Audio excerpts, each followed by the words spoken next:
Vamos lá, galerinha do 7º ano, a mais uma videoaula. E essa vai ser a videoaula sobre o capítulo 7. E mais uma videoaula da semana que vem, a gente encerra esse capítulo, que a gente está falando das angiospermas. Então, a gente vai falar sobre a importância dos frutos, das sementes, para a gente estar finalizando essa etapa, tá? Para o sucesso, qual a importância do fruto para o sucesso das plantas com flores? Então, a gente havia comentado, a gente havia conversado, na verdade, sobre as angiospermas, por que elas dominam o ambiente terrestre? Porque elas possuem estruturas que facilitam a reprodução. E que estruturas são essas? Os frutos e as sementes, tá? Porque nas angiospermas, diferente das gimnospermas, as sementes elas são protegidas pelo fruto, né? E o fruto, ele é atrativo para animais. Quando os animais se alimentam da parte da carne do fruto, né? Elas acabam carregando o fruto para outros lugares, deixando a semente que vai germinar em diferentes locais. Isso, então, ajuda na distribuição desse grupo de plantas nos ambientes mais variados, nos ambientes terrestres. Então, o fruto é uma das principais estruturas reprodutivas que auxiliam na proteção e nutrição da semente.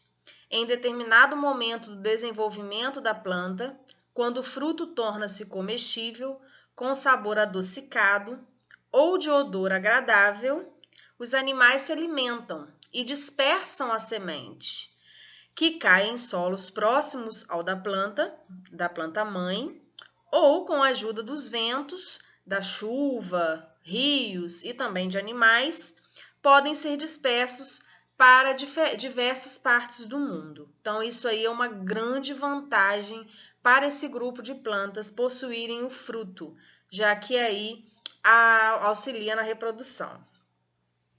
Então, após a fertilização, né, que é o encontro do grão de pólen que a gente estava vendo, que o grão de pólen através de animais polinizadores, porque tem as flores também, né, diferente dos outros grupos, que auxiliam também, são atrativas, porque produzem o néctar.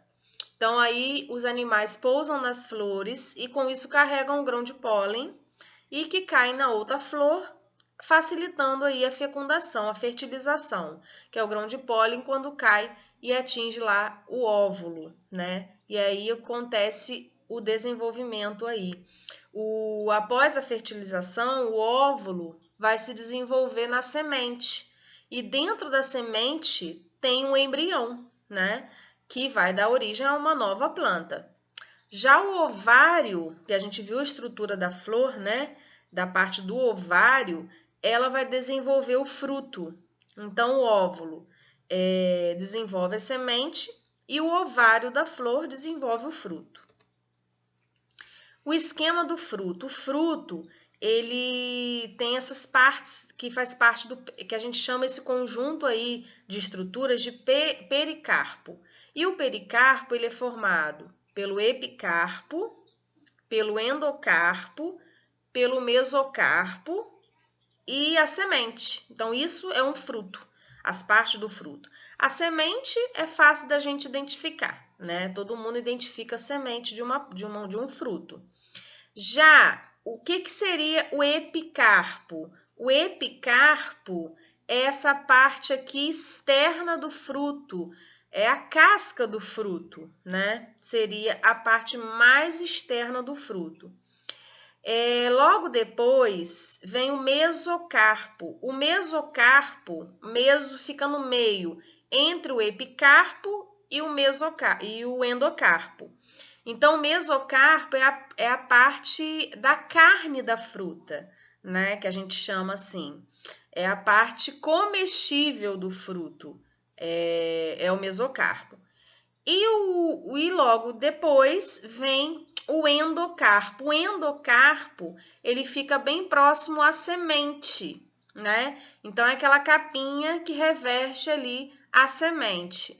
Então, você tem toda essa estrutura eu chamo de pericarpo.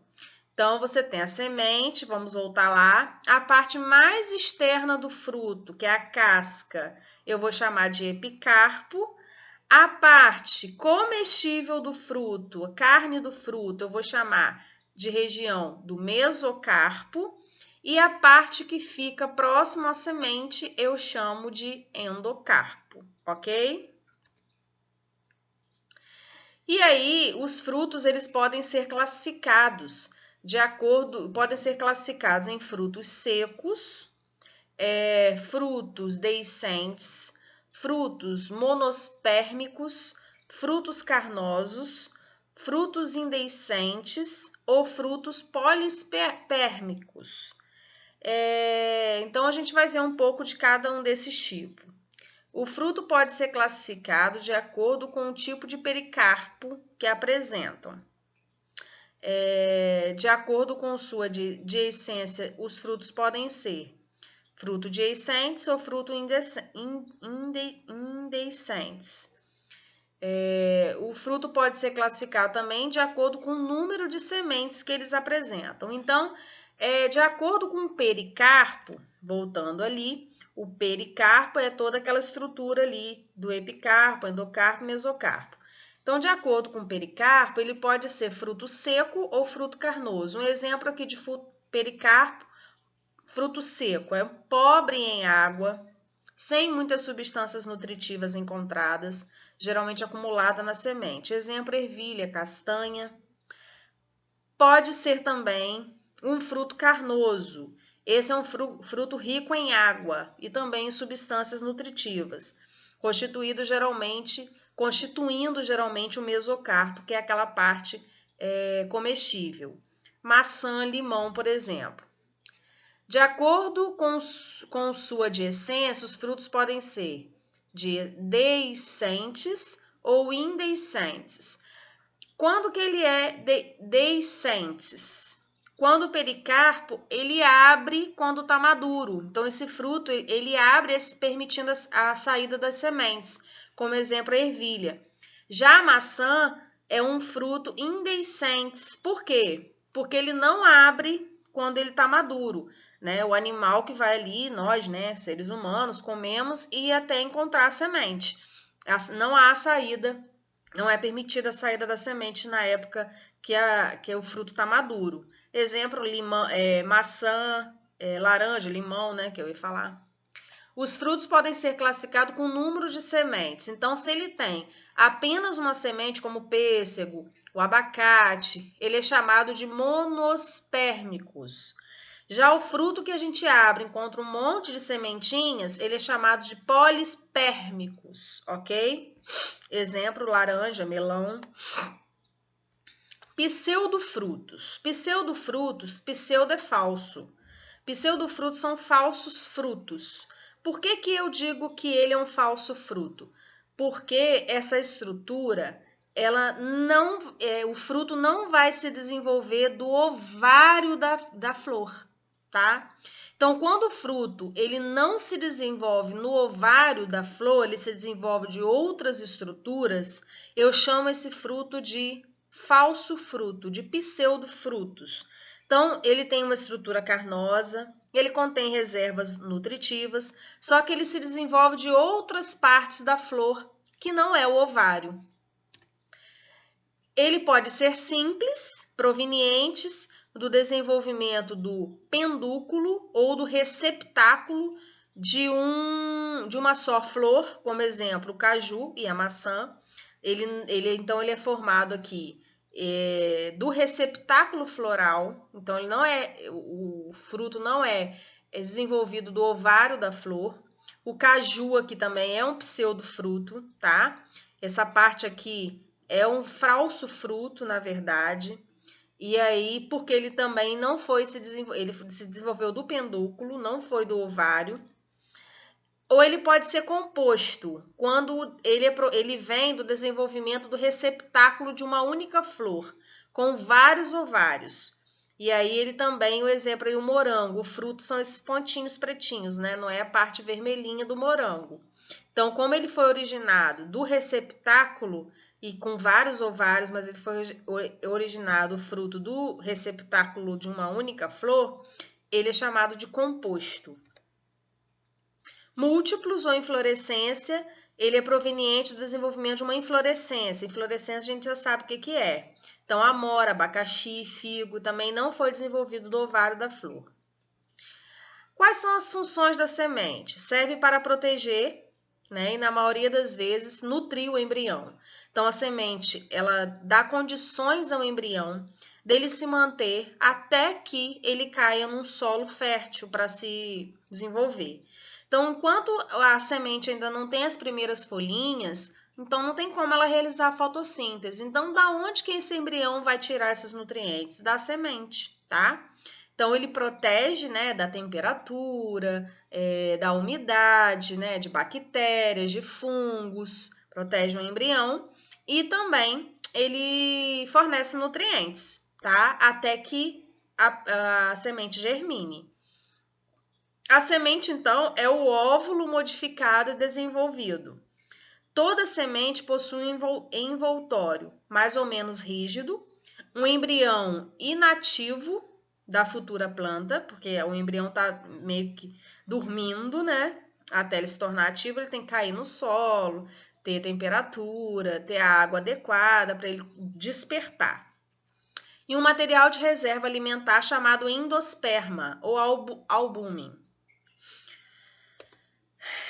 E aí, gente, a gente vai ver que o grupo das angiospermas, eles são classificados em monocotiledôneas e eucotiledôneas.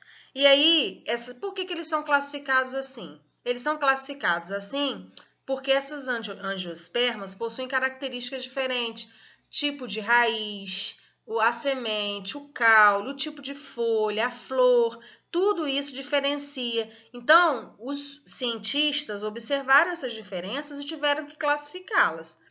Monocotiledôneas, exemplo, milho, arroz, trigo, bananeira, cebolinha, cebola, capim, grama, cana-de-açúcar, alho, bambu, veia, centeio, palmeiras, abacaxi. Ó, semente, só tem um cotilédone,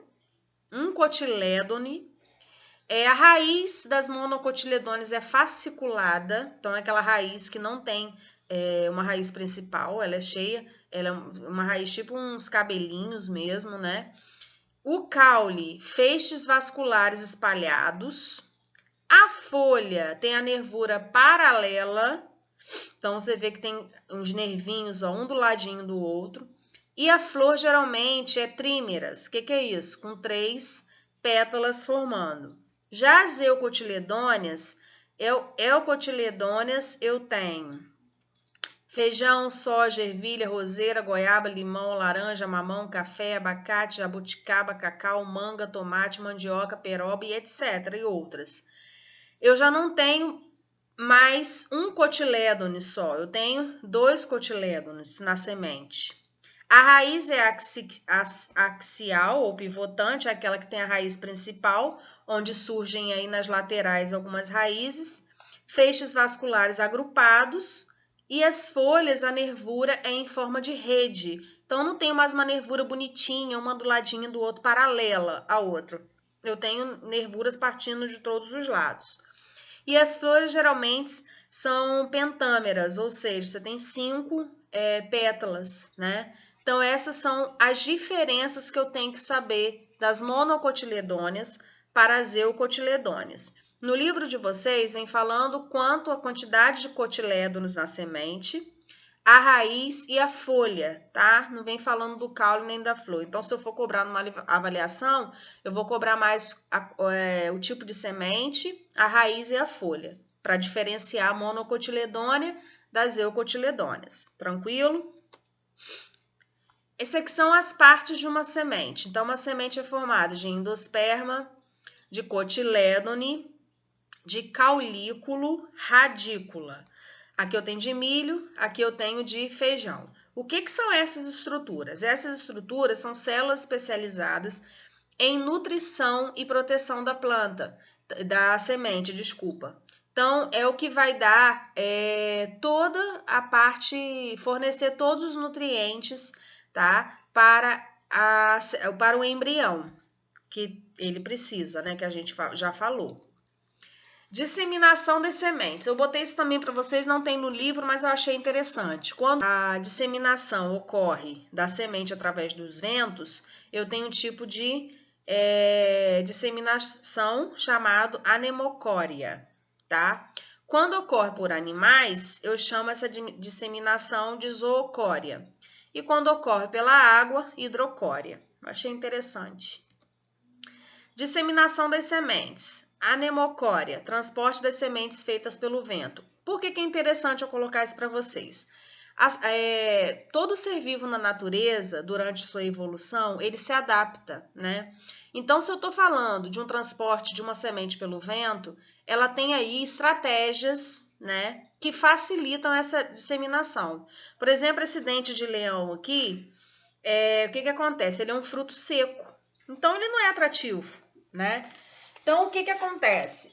Essa semente, esse fruto, ele produz a semente que é levinha, né? Então, que o vento consegue levar com muita facilidade. Para isso, para quê?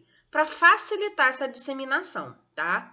A semente de algodão também, semente de ipê, fruto seco alado. Então, você tem vendo? Semente tem até uns pelinhos. E esses pelinhos são para facilitar esse transporte pelo vento, ok? E aí, gente, a gente vai ficar para a próxima videoaula, que a gente vai falar sobre todas as etapas, né, de reprodução da angiosperma, que tem no livro de vocês até aqui uma folhinha bem legal. Então, a gente vai falar desde a polinização até a germinação da semente. Então, a gente vai falar sobre o ciclo reprodutivo das angiospermas para a gente poder finalizar esse capítulo 7, tá bom? Um beijinho e aguardem aí a nossa última videoaula do segundo bimestre. Beijo!